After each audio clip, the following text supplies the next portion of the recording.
2 weeks, ladies and gentlemen, boys and girls, and everybody in between. Not exactly from the day you're seeing this. You should be seeing this on Wednesday, the 26th. It's on my computer right here. This is the 27th. Ignore that. There is 1 week and a day until the NFL regular season kicks off. And it's like Christmas Eve, y'all. It's like Christmas Eve for guys like me, gals like me, non-binaries like me, all over the country that cannot wait for this starting date. But I had a question. How and why was the National Football League founded? We've all been watching it for a while. We all know that the Super Bowl wasn't until the late 60s, and before that it was just a championship game. The AFC didn't even exist. It was a completely different football league.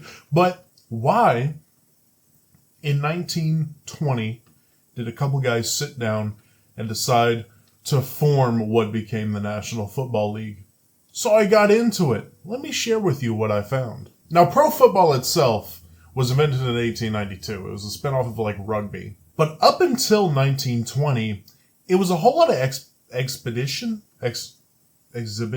There it is! Exhibition games. You didn't really have a league that housed a bunch of teams that played for a championship. I mean, you kind of had what I can only describe as like the NWA, like the wrestling territories back in the day. That's kind of how it was with football. It was a bunch of unorganized chaos. You would have teams sprouting up everywhere. And yes, there were like I said, swings at some leagues, at some national leagues. But for the most part, it was like the Ohio Football League, where the state would just take the teams that popped up in the state and make them play in a league. And even then, there wasn't a real playoff format. The teams would play maybe 2 games a year, and they would even schedule teams that didn't even play in the same league as them. So it was a whole bunch of chaos in the early years of professional football. That was until 1902. 1902 really saw the first true shot at a National Football League, and it was actually called the National Football League. Now, this league's national name, the National Football League, it was more of an aspiration, right? This league only started in Pennsylvania and was only contained in Pennsylvania with 3 teams. Now, this league was owned by actually some MLB owners. 2 of them. The owners of the Pirates and the owners of the Phillies, which you can see by the 3 teams being the Philly Stars, the Philly Athletics, and the Philly Phillies. Completely original, I know. Now, this league had the same kind of problems. Players bouncing everywhere. They were scheduling teams outside of their league. And even at the end of it, all 3 of them said we're the actual champions. But eventually, the president of the league, Dave Barry, said, no, the Stars get it. They just get it. Because they had the same record, by the way. Look, they had the same record. All of them. It was poorly put together. And it folded after just 1 season. I appreciate the try, but they didn't have the foundation. They didn't have the backing. You already had baseball to worry about, and baseball was bringing in millions, and at this time, football was going to bring you absolutely nothing. Now, 15 years later, there was an attempt to kind of revive this league. There was a representative from a Detroit football club that said, hey, let's actually build off that foundation, which was already nothing, but build off that foundation and actually do a National Football League. The backing of it would be from MLB owners, and you would have teams based in Chicago, New York, Detroit, Pittsburgh, Indianapolis, Cleveland, and Columbus. Now, this plan had football season starting as soon as baseball season ended, so around late October, early November, and legitimately, and this is the quote, continue as long as the weather is favorable. Now, you may be wondering, where would they get the players? Would they just get them from other football teams across the country? Would they just get all the ex-college football players? Yes. But also, since it was being backed by the MLB and they wanted name recognition, said they would take stars of the MLB, the ones who wanted to play football, and just put them in. Could you imagine Aaron Judge playing tight end? Now, this idea was picked up by two newspapers, the Philadelphia Inquirer and the Los Angeles Times, and the Inquirer decided to write about it, declaring it no good in Philadelphia, and also supported that with the fact that they tried this 15 years earlier and it didn't work. While also stating that college football would always be a bigger draw and professional football, nobody would really want to watch it. Solid marketing strategy. But then World War I came around, and then after World War I, a flu pandemic happened, which eliminated a lot of pro football teams around the country, and nobody wanted to touch this idea with a 10-foot pole. So this 1917 idea died. So, after a failed attempt twice at a national pro football league, and pro football being a very disorganized, disjointed, really no future outside of, hop in the park with your buddies and throw the ball around.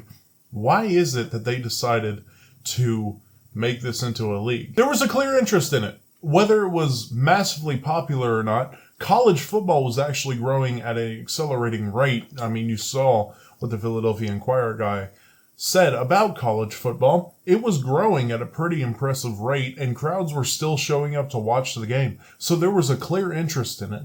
There was people that were passionate about it. So people believed that it could be big one day. Now, August 20th, 1920 is the first official meeting of the founders of the NFL. Representatives of the Akron Pros, Canton Bulldogs, Cleveland Indians, and Dayton Triangles all met at the Jordan and Hupmobile Auto Showroom in Canton, Ohio. Now, in this meeting, they formed the American Professional Football Conference, and they had a goal to basically stop all the leakage, stop all the holes in the boat of professional football that included messy scheduling, players hopping from team to team, and just the overall disorganization of it. They wanted to create a league that was backed by money, where players would stick to a team under contract, and to where they could create a schedule that teams would stick to, and it would be consistent. Now, in that meeting, they made this conference up, but they didn't really get to actually found the league. There was a second meeting held on September 17th that included a lot more representatives. In fact, they expanded it to a couple more states coming in to join in on the fun.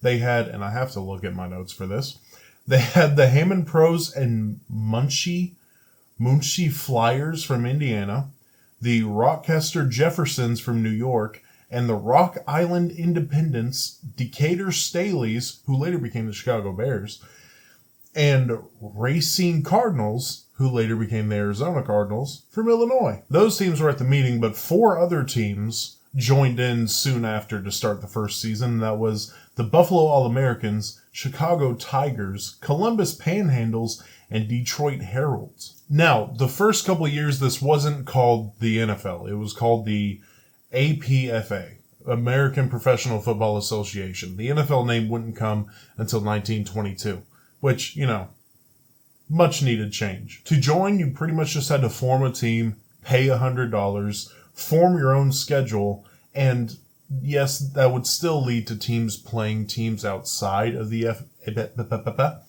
APFA. You see how NFL is much easier to say than APFA. Teams would still do that, but it was in a much more structured environment. So form a team, pay $100, voila, you're in a pretty decent, it wasn't national, it was more just Midwest for now and New York, but it was still a better attempt at any national league that came before it, as I've shown, and obviously it had the staying power. I do have to mention the first commissioner of the NFL. It wasn't called the commissioner at the time, it was called the president, right? So, like I said, you need name recognition when starting something. Usually, if you want it to stick around for a long time, it's got to have some names in it, especially if it's like a sports league. So they decided to hire Jim Thorpe as president of the APFA. Now, if you don't know who Jim Thorpe is, he was an American gold medalist. He played basketball, football, and baseball. He was considered the greatest athlete of all time up until like Bo Jackson. Dude was a killer. And in fact, he wasn't just the commissioner. He also played for the Canton Bulldogs and Cleveland Indians in the 1920 and 1921 seasons. So he was the president of the APFA and the best player on 2 of their teams. And let me tell you, why can't we bring this back? Just for like a preseason game, how about we get the Super Bowl champions to strap Roger Goodell in a helmet and pads and go out there and play quarterback? How about for the Hall of Fame game? Oh my God. How many tickets would the Hall of Fame game sell if you had Roger Goodell quarterbacking the Philadelphia Eagles in there? I would drive to Ohio. I would go watch that. Now, the next coming years, they, obviously worked on solidifying it. They didn't really have standings until the next year. The playoff format, even though it was the best that pro football had, it still had to be worked on and would continue to be worked on even up until now. It was only a couple of years ago that they added another wild card playoff spot. But of course, the NFL spot as the top professional football league lasted for maybe 30, 40 years until there was a new league coming to take that spot. And it only ended when they decided to become one. And that's going to be next week's video. I hope you enjoyed the video. I apologize if it was a little everywhere. I tried to make this more structured. I tried to make this fun to listen to and easy to listen to. But let me know all your criticisms in the comments. In the description, I will leave all my sources. And that is all for me. Check out Red Light Homies every Monday. I'm going to do a Monday Night Football live stream every Monday coming up too. Starting with the Vikings and Bears in 2 weeks from the recording of this. So stay tuned for that. Go follow me on the socials. They will be in the description as well. And I'll see y'all guys next week.